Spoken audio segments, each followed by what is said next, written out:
how's the day gone? Pretty good, right? Everybody learning a lot? Everybody's a little worried about our bay? Yes, everybody a little hopeful about our bay? I hope so. Anyway, for those of you that I haven't met, I'm Commissioner Eileen Higgins, Miami-Dade County, best county in America for District 5. And it's always an honor for me every year to come to the Biscayne Bay Health Summit and be surrounded by people who think and study and appreciate and protect and fundamentally just love our bay and think about the things we need to do differently to make sure that we have her or him or it for absolutely forever. And this afternoon, it's a pleasure to have you all here thinking also about how we make Biscayne Bay more accessible, right? And accessible to everybody in our counties, because environmental sustainability, it's important for all of us. It's important for every resident and every visitor. And we have been in my office trying to spearhead a number of initiatives that really do protect the bay. The fertilizer awareness and fertilizer prohibition during the rainy season was something I think we all collaborated on together. And what month is it? May. And so are we allowed to use fertilizer? No. Okay, good. I am apparently preaching to the converted in this room. So all kinds of things. We've got a beautiful plastic-free initiative. So lovely to collaborate with all of you whenever you have ideas on how our county commission can advance the health of our bay. But today's panel is really about something different. It's about how do we make sure that it's accessible to folks, some of whom live near the bay, some of whom don't, accessible from a socioeconomic perspective, and accessible to people of differing abilities. And so that is why this afternoon we're gonna, I think this last panel in this room is really talk about the bay is for everyone and have a really beautiful conversation on accessibility and inclusion.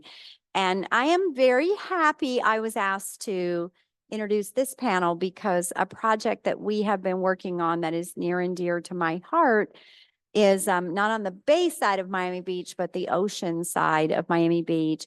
But we now have a beautiful beach walk, but there's not a great park along the beach side that is accessible to folks of varying abilities. And so that we have managed to fund through Miami-Dade County, and we're in the middle of designing and getting permits, which are needed since we are near the ocean. But we will have a beautiful, accessible park right along the beach that folks who, if they are, for example, traveling to our county in a wheelchair, they'd be able to wheel from the hotel out to the beach walk and down to the accessible park. So I realize I'm on the other side from the bay, but it's very important that we think differently about how do we allow every member of the community and everyone that visits participate in the natural beauty that surrounds Miami-Dade County. So without further ado, welcome. And I want to introduce our moderator from Miami-Dade County, speaking of the fabulous Miami-Dade County, Jody Cox. She is our ADA project administrator, and she works in our county's Department of Internal Services. So I'm going to turn it over to you to start this conversation.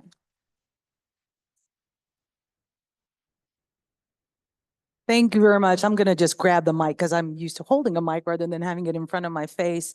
If we could go ahead and get this here.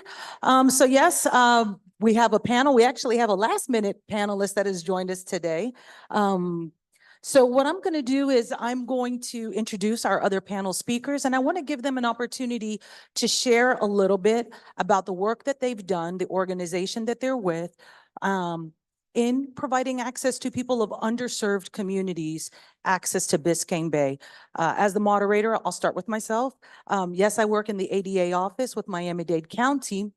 And what we do is we ensure that all county departments are accessible to people with disabilities. And so we're more in an internal compliance section. However, I've only been there 2.5 years.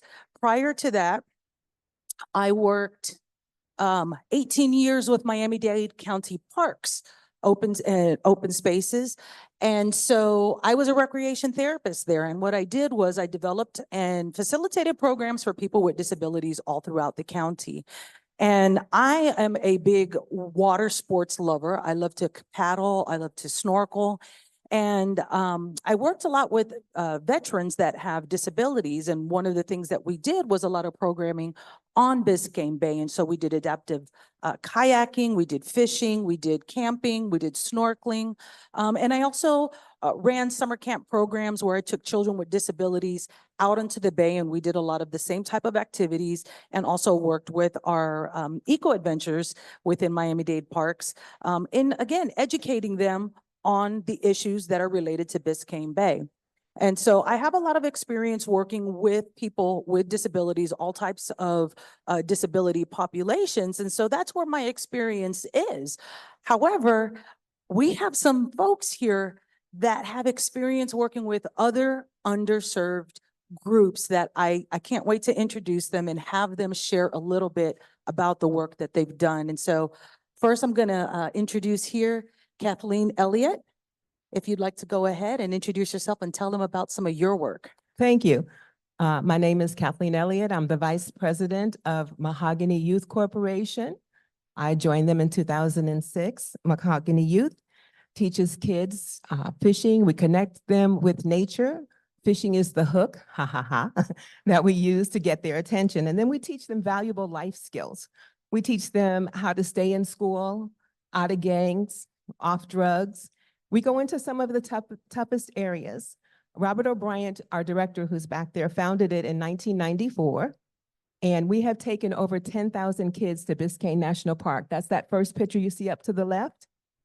Yeah, that deserves a round of applause. 10,000 kids. Many of those kids see the ocean for the very first time with us. Usually their world is about an 8-block radius. And through this program, we've actually worked with a total of over 50,000 kids and expanded their world from 8 blocks to hundreds of miles. We've taken them into the Everglades. We've taken them up to Lake Okeechobee, down to the Keys. We teach the kids how to swim. We teach them life skills, how to make good decisions. It's all about grades and behavior. My assistant back there, Faith, started with us when she was in 6th grade. She's now a student at FIU. We have hundreds and hundreds of success stories of children that were in trouble in 6th grade, and now they're graduated from college. Some of them are pursuing master's degrees in marine science because of being able to come out with us. We also teach diving, boating. It's a STEM program. We're in the Miami-Dade schools. So we have an aftercare program. We have summer camp. We work with foster programs like His House, which is a residential foster home in Miami Gardens. We also work with parks at Opelika, Miramar, Miami-Dade County Parks. We partner with Miami-Dade schools for different in-school and out-of-school programs. And basically what we do is we shift their reality. They are not going to be involved or supportive of environmental education if they've never been out in the environment. So we grow up good stewards. It's so much fun to watch the kids tell somebody, pick that up, don't put that garbage down there. And when we see that happen, we see that they are now becoming stewards. That second picture to the right is Biscayne National Park again, and that was a nature walk. So we have them build a habitat in different mediums. That's the art part that we do. And then we go out in nature and they find the plants and the fauna, they find the animals, and they're able to identify with it. And the picture to the left is one of our kids that started with us when he was 6. He has now gotten his bachelor's. He's about to start his master's program, and he is a marine scientist. He was getting diving certified, and you can see the smile on his face. This was an exceptional child. He came to us able to swim. Most of our kids cannot swim, and we're going to talk about some of those barriers that they have to swimming in a minute. And that last picture on the bottom is the Rickenbacker, the old Rickenbacker Causeway. So a lot of the kids see the ocean for the first time in Biscayne National Park, and they also see it on the Rickenbacker Causeway. Because when a parent is having to decide what to do with $5 if they're going to put that money in the gas tank and go to work, they're not going to be able to afford the toll to go out on. So that's where we make the difference. And this is a mission. This is a calling. The kids are sent to us, and then we shift their lives. That's what we do. Thank you, Kathleen. Our next panelist that I'd like to introduce is Michael Casey, who's with Divers Paradise. Good afternoon, everybody. My name is Michael. I'm Managing Director for Divers Paradise Professional Institute, and Reef Corps Global. So, you know, I teach people who teach people how to make bubbles. There is not a better job in the world. It's amazing. The one thing that we're able to do is we're able to share with people what an amazing equalizer water can be. We deliver the PADI curriculum. The PADI curriculum is well seated in adaptive training. When we talk about adaptive training, it gives everybody an even playing field in order to excel. It takes patience. That's great because everybody evolves at their own speed and the curriculum is set up to do that. I also am very, very, very fortunate to be a Handicapped Scuba Association instructor, which gives us another set of standards that we can transition to should we need to. But with adaptive training, there's more than one way to get to the end goal. Divers Paradise is beautifully located on Key Biscayne in the Crandon Marina. We have two amazing boats that are extremely spacious. That way we can have lots of engagement with people of varying abilities. They're all wide open, easy in and easy out. We have a thermal regulated pool on site, and we have accessibility from the ground floor to the second floor where the dive center is. The dive center has been there for 40 years. We are also licensed through the state of Florida Department of Education as an institution of higher learning. We're the only dive center in the greater Miami-Dade area that has that accolade. We have over 30 professionals that work with us. So when we talk about diversity and inclusion, we have something for everybody. I'm very, very fortunate to work where I do. We would love, one of the main reasons that I'm here is because we're looking to open up engagement and make the offering available to everybody here. We've had some wonderful conversations up here. We look forward to seeing you. If you have any questions, I am more than happy to answer them for you. And I hope to see you in the water real soon. Thank you, Michael. Our next panelist to introduce is Carlisa Calwood with We Out There, right? Thank you. Hi, good afternoon, everyone. My name is Carlisa Calwood. I'm with the Abbott Center for Ecosystem Science and Policy at the University of Miami, which is my day job. But like many of us, I have lots of side hustles that I try to do and volunteer. And for the past 4 to 5 years, I have worked with as the South Florida network leader for Outdoor Afro, which is a national outdoor organization that works to build Black leadership in the outdoors. So as part of Outdoor Afro, part of what I did was bring people in the community, predominantly Black people who love to do all sorts of outdoor activities, whether that's diving, whether that's hiking, whether that's going on nature walks, kayaking, et cetera, all of the outdoor things that you can think of, but they never actually see other people who look like them who do it. So the goal of Outdoor Afro was essentially to create a space where those people could find other people who look like them. And I just stepped down from Outdoor Afro after about 4 or 5 years, and I'm hoping to continue that work through my own organization, We Outside, where we're hoping to continue building on this community where we want to see other people who look like us doing outdoor work. And we want to continue building mentorship. So those younger folks who want to be in the outdoor space or want to work in the environmental space have people who look like them that can serve as mentors. Thank you. Our next panelist is John Beauregard, who is a dancer, and I would also say probably a sailor. I also am a sailor. And thanks for having me here. I just realized where Mike was. I've seen that dive shop for 100 years. And I will come see. Thank you. But I mostly hang out at Shake a Leg, and I have a boat there that I get to use 3 or 4 times a week. A blessing. Who gets to do that? Get to hang out on the Impossible Dream, which is a large full carbon catamaran that's so accessible that I've watched 15 people in wheelchairs board it within 15 minutes, which is unheard of. Any other boat in the world, even your dive, well, I bet your dive boats are pretty good too.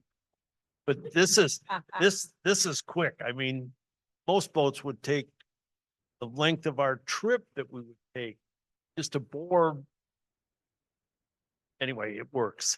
And I get on this panel, I'm the one that gets to use everything. And it's such a blessing, and it's really been beneficial. I got hurt 40 years ago, and Dr. Green and Robin Smith, who started Miami Physical Therapy and stuff. I wasn't injured 3 weeks, I bet, and they had me on the bay. And I go, oh my goodness, this still works. This is still possible to live and happy. And so the bay, it's like the bay, the name of this project, something about the bay. It's not normal. There's not many bays like this anywhere. Warm water, the sailing ability, the motor boating, the fishing. I mean, as I came around Parrot Jungle, get here, I realized how much I missed the Watson Island boat dock, bait dock. I caught more fish when that bait dock was open have since. And I really miss that. Things that need. Other things we need. Loading docks at the boat ramps. I mean, come on. Just redid the Coconut Cove boat ramp, and it doesn't have a float in it. I should have gotten proactive and done that. That's loading docks work for us. All docks don't. Anyway, I get to enjoy the bay. I hope we can keep it healthy. It's a tough job. I live right on the Miami River. I see what goes by.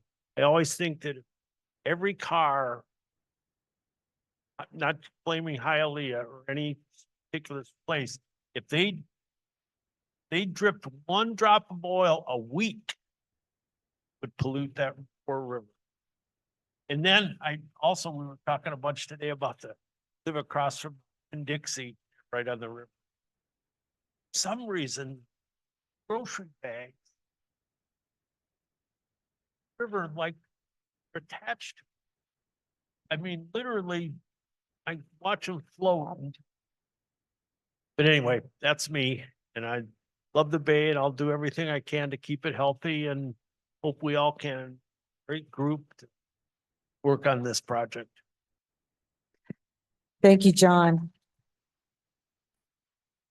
And then our final guest panelist today is Dr. Cynthia Palumbo, who's also a user, and I'd like her to share a little bit about herself and her experience on the bay. Hello, everyone. Thank you for having me here, and I look forward to helping us with the bay. I just moved here 2-3 years ago. I've been all over the world as a military veteran.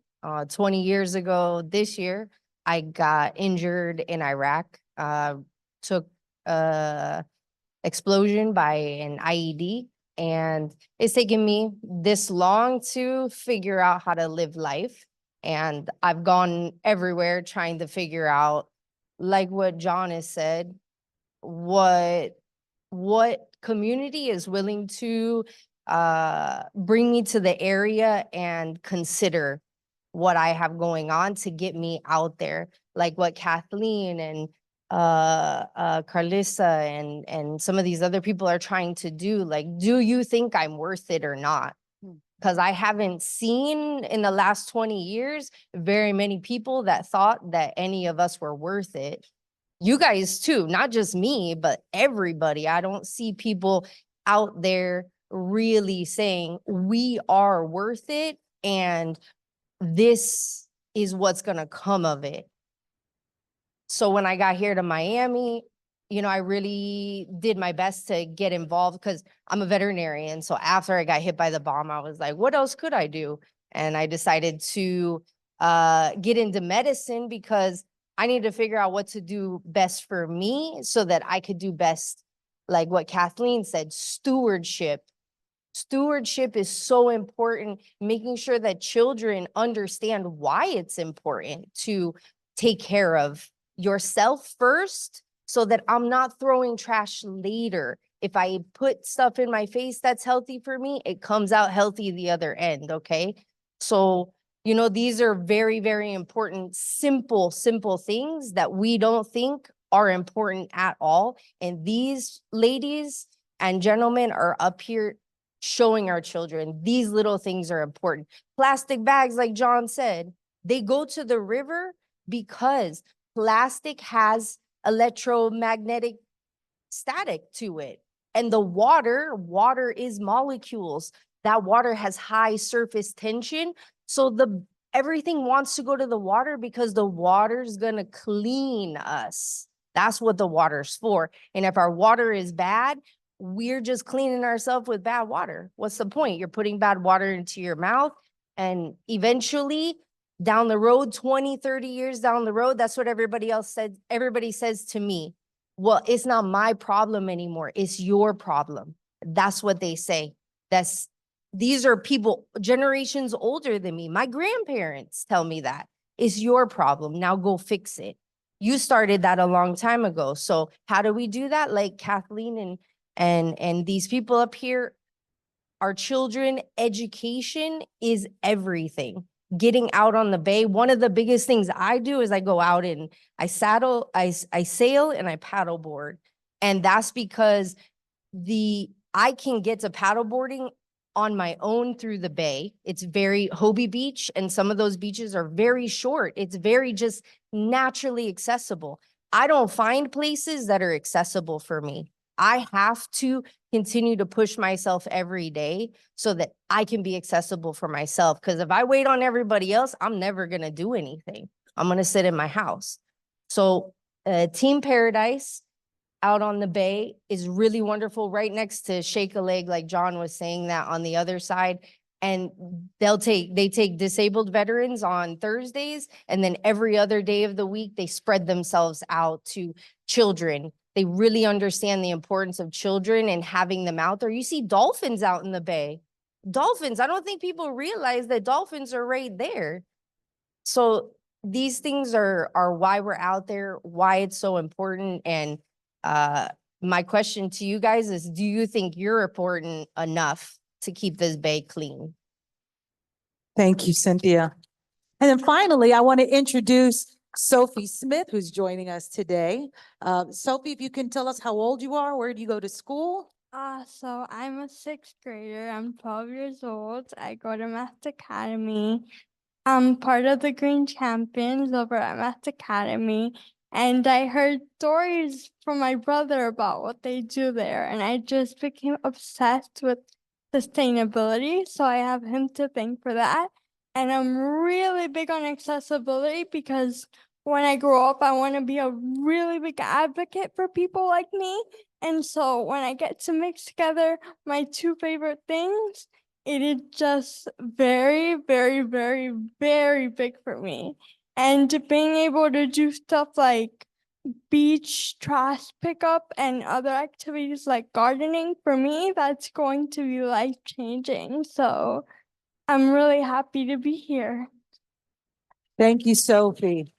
So we're going to talk a little bit about some of the different benefits that are afforded to people when they have access to Biscayne Bay.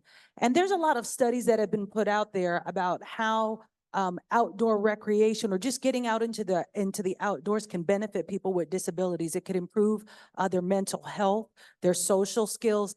And I mean, there's been hundreds of studies done that talk about the physical benefits in terms of stress management and pain reduction. I'd like both John and maybe Cynthia to share a little bit about, how getting access to the water And being able to participate in those activities like sailing and kayaking, you know, those things that you love, how has that improved your quality of life?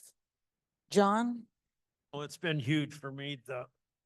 I was very lucky. Right after I got hurt, or not right, I guess it took a year, but it's in the hospital for half of that. But my wife and kids, who were at the time, they were like 13 and 14, they took me from Colorado to Baja for a couple weeks, and we lived literally on the beach. And that was a huge deal. And I'm totally blessed compared to who I've seen and watched since then.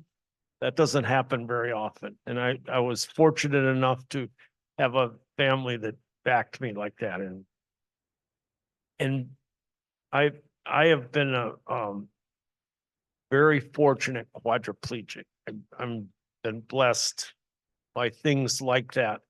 And to continue that on the Bay, I mean, it takes something as fun as a 4 or 5 hour boat ride on the Bay to get my ass up and get me out of the house and to go do something.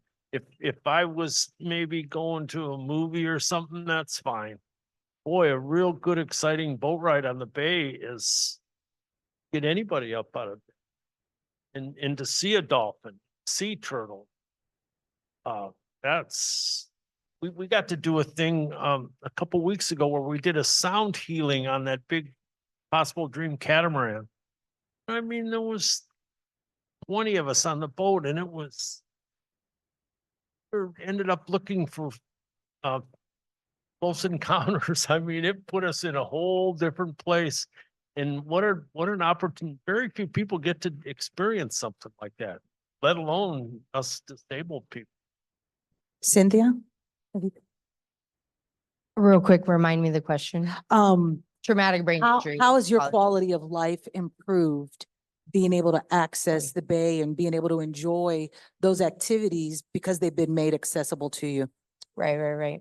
I would say that it's completely changed me physically and mentally. I had to go about mental health first when I was on this journey, and one of my main therapies, my therapist actually took me out in a boat on the water, and he was next to me, and that was how we did therapy, which I thought that was crazy, never anything, but he asked me, what do you like? And I said, the water. So that's where he took me.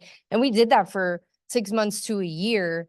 And then I left, and I just kind of felt this odd space that I didn't really understand. I just kind of thought like, oh, that's therapy, no big deal.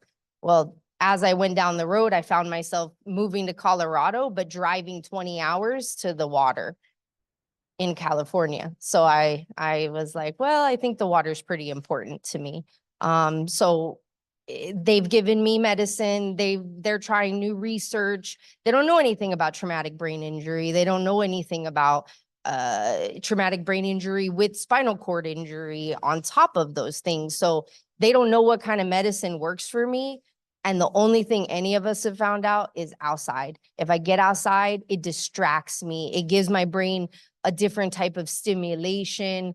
And it challenges me in a different way than what computers do. They've tried giving me iPads and telephones and all these kind of things, but that stuff, it actually causes me to tense up more. And the whole point is relaxation. So that's Thank you. Yay, rec therapy. That's my rec field. therapy.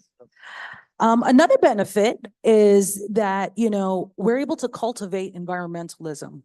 When we reach out to underserved communities, we're able to start developing the stewards, the future stewards of the environment. And so I would like to invite Carlisa, as well as Kathleen, to share a little bit about your experience in developing our future stewards. Carlisa, you wanna? I can start. So in a lot of the work I've done, particularly with youth, and I've worked with high school students who lived in areas like Liberty City, Little Haiti, Overtown. And what we've seen is once you start talking about the science as well as taking them into those areas to experience the science in action, they start to make the connections between their daily lives. So what are the things that they are doing in their homes, that their families are doing, that then have an impact? Okay, that then have an impact in what's happening in the local environment. And from there, you start to build that stewardship because they see what they can do and how they can move the needle forward on a lot of the conservation and sustainability issues that can make a difference in what we're seeing happening out in the environment and in the Bay. Thank you. Kathleen? One of the things that we see happen, we have an aftercare program in Dr. Henry Mack. And when that principal left Jose Diego to go over and take a new assignment, one of the first things she did was call Mr. O'Brien and say, I need your program over here, because the kids change the environment in the school. We call them mahogany heroes. They have bracelets that they wear, and they're a hero because their behavior starts to improve. We went into Jose Diego in 2010, and Robert asked for the worst kids, and they gave them to us. And we worked with not the kids being bullied, but the bullies. We worked with the kids who were repeating the grade for the third or fourth time. And only one of those kids did not graduate high school. We lost one of the 28. The rest of them did. So that's changing the environment in the school. The other thing we see happening with the kids is, because they go out and they do the cleanups, we do Bonanza, we go to Biscayne National Park and pick up trash, we go out in the Everglades and they see the fishing areas degraded because of all of the bait boxes and things that are left out there, they start to become conscious of their own trash. So they pick it up, and then you see them tell their friends, hey man, don't throw that there. Put that in the garbage. And so we see that change as well. Then we have parents that sometimes call us on a Saturday morning and say, where was that place that you guys took them? How do I get there? And so now the whole family has shifted. We see grandparents get involved, and that shifts as well. Thank you.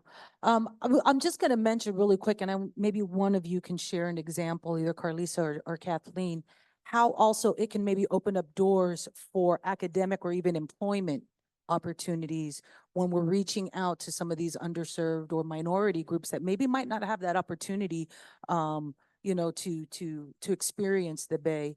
I don't remember which one of you it was that had shared the story. Was it you, Kathleen? Yeah, it was one of our kids that became a diver. We did a diving certification program, and this young man was able to become a diver, and then he became a fireman, and now he wants to be a rescue diver. He was in our program from the time he was 6 years old, and now he is grown and has children. And that's the other thing that's cool. We watch them bring their kids back to our program after they grow up. We just celebrated our 30th anniversary, and Mayor Cava was Mayor Cava is a great supporter of our program. She was our keynote speaker at our anniversary on January 20th.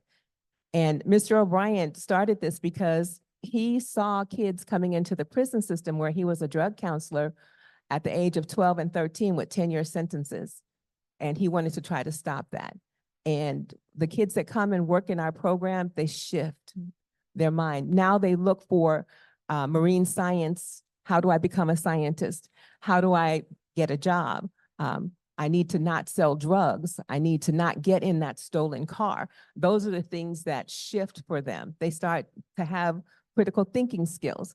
And we've seen it affect whole families and the environment. Streets, we have a particular street, we're always picking up kids from that street. And one day, one of the kids said, you know, somebody got shot and I was with you.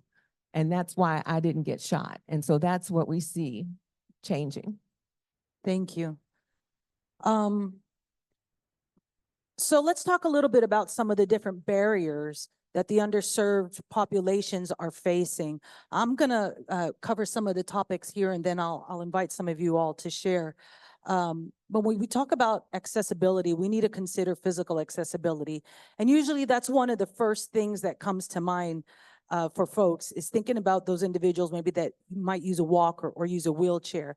And those can be, when we think about physical accessibility or physical barriers, these are barriers that could either be ecological in nature, things that are occurring in the natural environment, tree stumps, roots, sand, but they can also be architectural barriers. We need to look at our facilities. We need to look at the structures that we are operating our businesses or our programs out of to make sure that a person with wheelchair access has wheelchair access, or that they can get around. As an example, there's a lot of people here today, and we had a little bit of difficulty just getting around into this room to get up to this stage today. And so those are the things that oftentimes people might overlook. We also need to consider some of the programmatic barriers. Sometimes people with physical disabilities might require the use of adaptive equipment. On one of the pictures that I had a woman that was kayaking that she was using an adaptive kayak that has a backrest and outriggers that will support her, and it'll make it possible for her to kayak.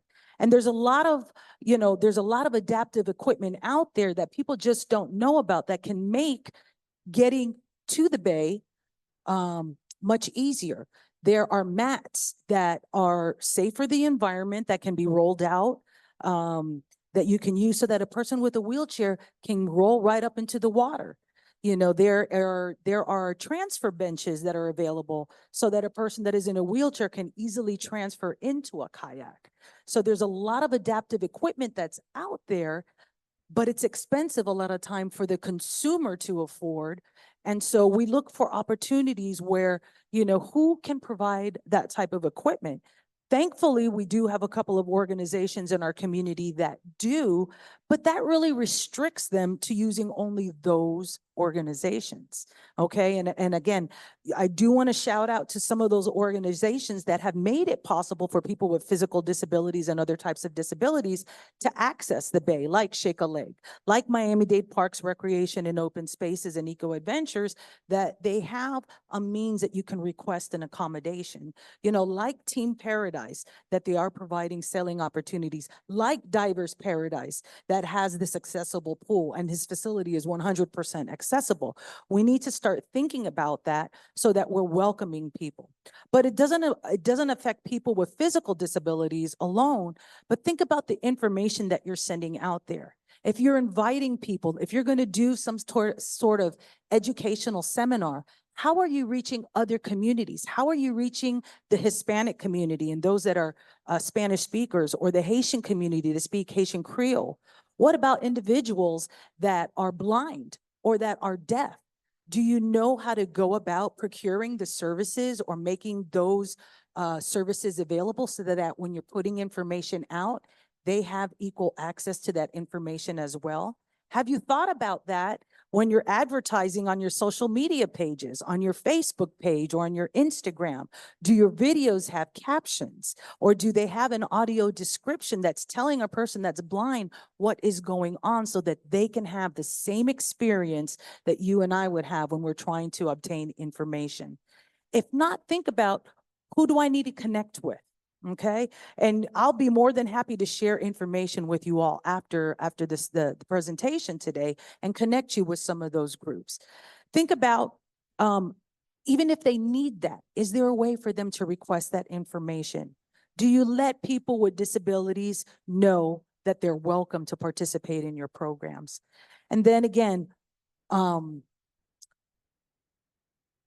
when we're thinking about programmatic access, are there any provisions being made for those with different types of learning styles or who have difficulty managing certain types of situations? So when we think about presenting information maybe to somebody who's neurodivergent or that is on the autism spectrum, how are we presenting the information? Is it going to be just verbal? Are we going to use pictures that accompany it? So maybe somebody that doesn't understand or can't comprehend all the information that we're sending out, is there a way to support their learning and their retention of that information? Also, when we're doing events, when we're holding events like Bonanza or some of these large events where large groups of people come out, are we considering even some of the veterans that maybe have PTSD, that might have difficulty in being around large crowds or being where there's a lot of noise? You know, have we considered maybe having an area where they can sort of regress to and get a break if they need to just, you know, get away from the crowd? And these are the things that sometimes we overlook, but it's important because they want to be involved too. And one of the things, you know, when I met Cynthia, one of the things that I can say about a lot of disabled veterans and any veteran, if we have any veterans here, you will agree with this. Your service never ends, right? You want to continue to serve somehow, some way, but sometimes there's something getting in the way.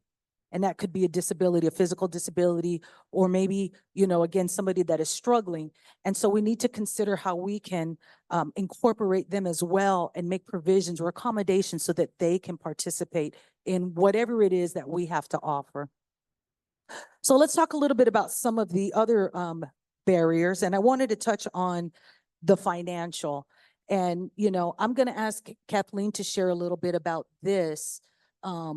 Because I know the group of children that you work with, you know, most of these children have no means and their families have no means. And so please share about that. And then again, if any of you all would like to share a little bit about that as well. So the kids that we work with in Overtown, Liberty City, Arcola Lakes, West Little River, we work with kids that the parents are struggling. We have families that don't have parents, they're living with relatives. So when they're having to make a decision about going into nature, but even before that, when I say their world is an 8-block radius, that was probably true for their parents too. So there is no one there to show them. That's why we mentor. We have an adult organization, and the men and women from that organization come back and mentor the children and take them out into nature. We teach them safety. And then once we do that, then we're able to raise money through grants. We raise money through donations and give them opportunities that they wouldn't even dream of. So many times the kids say, we didn't think that kids look like us could do this. How can they? And we've gone snorkeling and diving with Divers Paradise and shark tagging with them. And it totally shifts their reality because all of a sudden there's a possibility. But the financial is a huge barrier. We had parents that would not bring the kids to the Rickenbacker because they couldn't afford to pay the toll. You have to pay a toll to go out on Key Biscayne, and they didn't have the money to pay the toll. And we provide through grants a fishing pole for them. And we started giving them lures, and it comes with a little package of plastic lures that they can use because they can't afford to buy the bait. And the other thing that happens that's really exciting is we'll see the kids fishing. Mr. O'Brien was coming down one of the canals in the neighborhood, and he saw one of the kids sharing his fishing rod with 3 other kids that hadn't had a chance to come through the program. He ran to the storage unit, got poles, came back, gave them a couple of lessons real fast on the water. And those kids were catching legal size, because we teach the regulations, snapper. And they said, now we have something to eat. During the pandemic, we partnered with the Miami Dolphins, and we served 9,000 meals. I picked up every last one of those. We served 9,000 meals to our families because they had food insecurity before the pandemic. They had housing insecurity before the pandemic. And so a lot of the kids never thought about going to college because there was no way they could do that. And we tell them how to plan. So as part of our 26-week program we do in schools, they write a plan, they dream. Imagine having a child who's never dreamed about what they could do or seen pictures of somebody doing what they can do. And a lot of our graduates come back. We have one, Ben Sharp. He is a captain now. He does a sailfish tournament. He fished with Mr. O'Brien when he was 14. Mr. O'Brien went all over the world picking him up and taking him fishing. And he went into the Navy, completed that successfully. And now he has a sailfish tournament that he does. And that provides scholarships for our kids. We have a record number of our kids right now in college. And it's not a lot of money they get, but it means that they can buy food, they can stay in college. And that's how the finances work, because these parents are making desperate situations. They're in desperate situations and they're making choices about, whether I'm going to feed them. And so that's why accessibility to the Bay is not a very high priority. If they've got to figure out how to get to work, they can't, parking. Let's talk about how much it costs to park when you go to the beach. I sometimes pause and go, okay, now where's the cheapest place I can park? So that's one of the things that happens. And those of us who much is given, much is expected. And those of us who had mentors, I was very fortunate. My mom was a marine biologist, so I didn't have these barriers.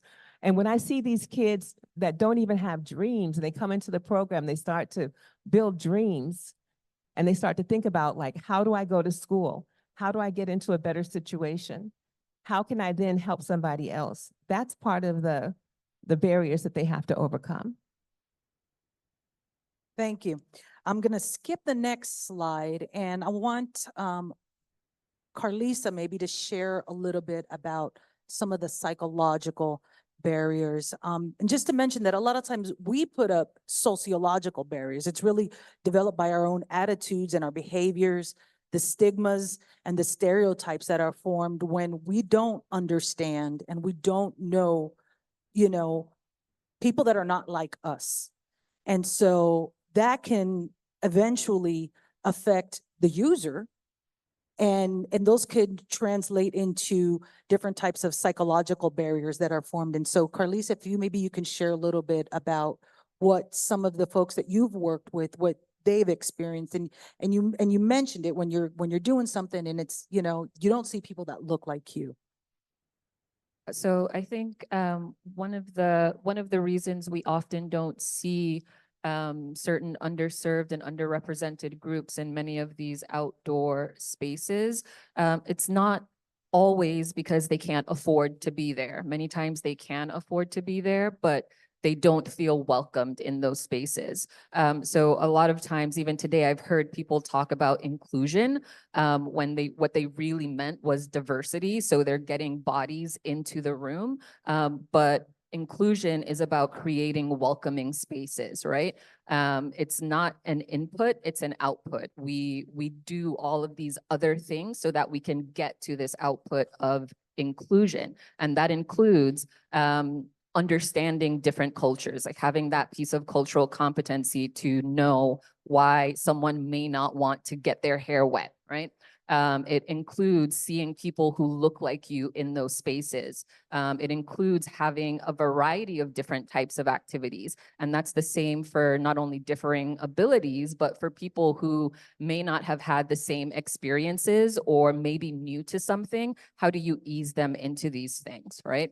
So when I think about how we get at building inclusion, we talk about changing and shifting infrastructure to work with differing abilities, but we also need to look at that infrastructure with regards to culture, as well as how we create this welcoming space as well.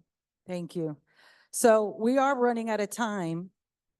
We are, okay, really quick, because we're running out of time, and I want to get to I remember one time being out on the boat at Shake a Leg with a bunch of kids.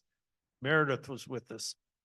And this little girl we were trying to go swimming, and this little girl kept screaming, "My mama said black people can't swim." And she would not get in the water. I don't think we forced her, but she finally got in the water after seeing, did we force her? But that stuck with me for 20 years now. And it's true. Or it's not true. It's not true. It's not true. But she, in her mind, Swim. she thought. So how do we make the Bay more accessible? How do we make it more inclusive? Number one, we need to follow the law, okay? The Americans with Disabilities Act prohibits denial of participation in an unequal benefit, or even a separate benefit. So separate programs does not really support the Americans with Disabilities Act. If you're offering a program, it should be open to everyone, okay? And that requires that public accommodations afford the same goods and services, facilities and privileges and advantages to everyone, okay? And so unless it causes an undue burden, okay? And that would be an undue financial burden. So they're gonna look at your operating budget. Next, we wanna make sure that you're implementing universal design, all right? And I'm not gonna get into the details of that because we are really out of time. But it means you looking at what you have. We're looking at your facilities, looking at your programs, looking at how you get your information out, and making sure that you're covering all the bases. Are you welcoming everybody? Do people with disabilities, various disabilities, have access to the programs and the services that you're providing, whether it's educational, whether it's recreational, whatever? And then consider purchasing adaptive equipment. Okay, and that can be expensive, but there's grants that are out there, or you can work with others. And then connect with organizations and professionals that are serving disability groups or other minority groups who can provide training or assistance. Carlisa mentioned about training and cultural sensitivity. We need to build that into our practices.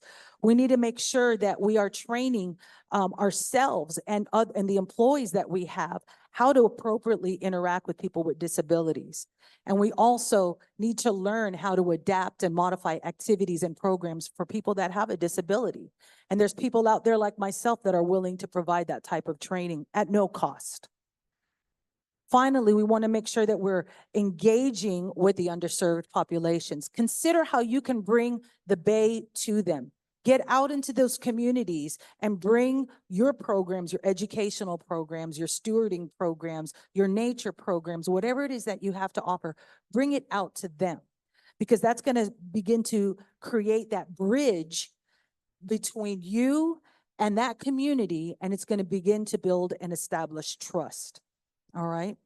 And then seek opportunities that can be mutually beneficial for both recipients as well as the facilitators. And, you know, Michael has benefited a lot in many ways. I wish we had time to share some of that information, but talk to him about how his business has been impacted and how he has been impacted by being able to serve some of the different groups that he has worked with. Ways that you can do that: share resources, share information, share equipment. Do less duplication of work. Work with other organizations in the community to find out who's doing similar so that you're not competing for the same groups of people. This is a real big one. And then finally, when you're networking, consider working and reaching out to some of the nonprofit groups. All right. A lot of them, you know, a lot of the people that you might be trying to reach, they don't have the financial means. And if you're a for-profit organization, that's going to take some off of you. But nonprofits, they have the ability to apply for grants, and they're able to seek out grant funding so that they can pay for those services that you are providing. Consider reaching out to adult day training programs. There are thousands of individuals with intellectual disabilities that are out there that are hungry for new programming. And this is a way to get out there. You can go to the centers, you can provide them with education, and then they can come out and be a part of not only what you're doing, but they're now able to be a part of the community. All right. And you can speak with disability advocacy groups as well as rehabilitation hospital therapists. They're looking for things to engage their consumers or their clients with. The 6 C's to success is that you want to have a common vision. And that's one of the things that all of us up here have. We're all stewards of the Bay. We have a common vision, right? We need to communicate one with another. Without communication, we don't know what each one of us is doing or how we can help each other. Sometimes we have to compromise on what we do. It's not always going to be the way I want it or the way he wants it, but if we work together, we're going to get the job done. And then have a commitment to serving those populations and get the consumer involvement. Reach out to folks, reach out to the community, get people on board, have an advisory committee that can share what interests them, what's important to them, and have clarity. Folks, we had to run through the end here. Our contact information is up here. If you'd like to speak with any of us, reaching out to any one of the particular groups. Kathleen can provide a wealth of information related to a lot of the nonprofit groups that are out there serving just a lot of the underserved, socioeconomically disadvantaged groups. Carlisa, the work that she is doing. I have worked with almost every single disability-related organization in Miami-Dade County. And so if you need any training or if you want to connect with some groups, please come up, take my card, take down my information.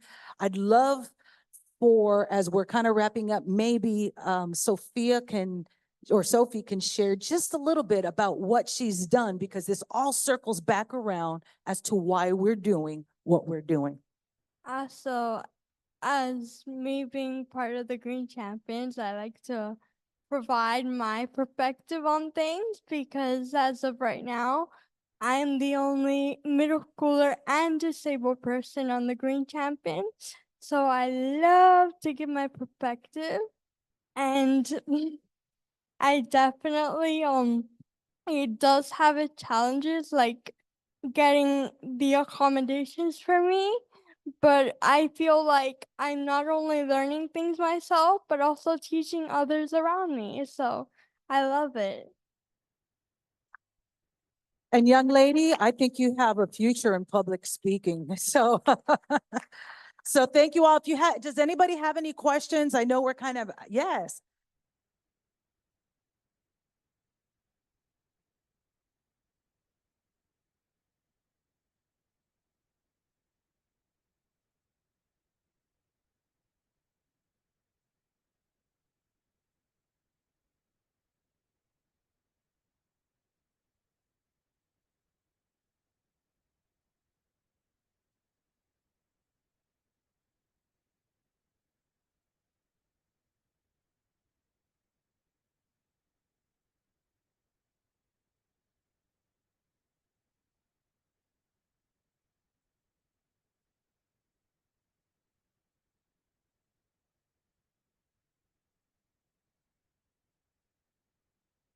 Toll road, right? Toll road needs to take you. Who's in charge of the toll road? So I don't have the right answer for that question, because that is really a complex, that really is a complex question, because we're dealing with a lot of different governmental organizations and a lot of different organizations that are overlapping each other. And again, we're looking at different things. We're looking at the financial aspect, but we're also looking at maybe accessibility for individuals with disabilities. Again, the ADA, the law requires that any facility that's built is going to be built according to the ADA guidelines, right? There really isn't anything that is mandated for outdoor spaces other than what the Architectural Barriers Act, which is what the ADA was developed from, but that applies to federal facilities. And so when we're looking at like trails and some of these areas out there like that, and so when we're looking at municipal areas, they're not really required to provide that type of accessibility. But yes, it is an issue, and I know it's an issue that greatly affects individuals with disabilities. I participate and attend the monthly CODI, which is the Commission on Disability Issues meeting that happens every month. And this is a hot topic item because a lot of people with disabilities are having difficulty accessing transportation, and they don't want to just rely on special transportation services because, you know, a 15-mile ride is a 2.5-hour ride. Okay. And so this is an issue that, again, it spans many different departments.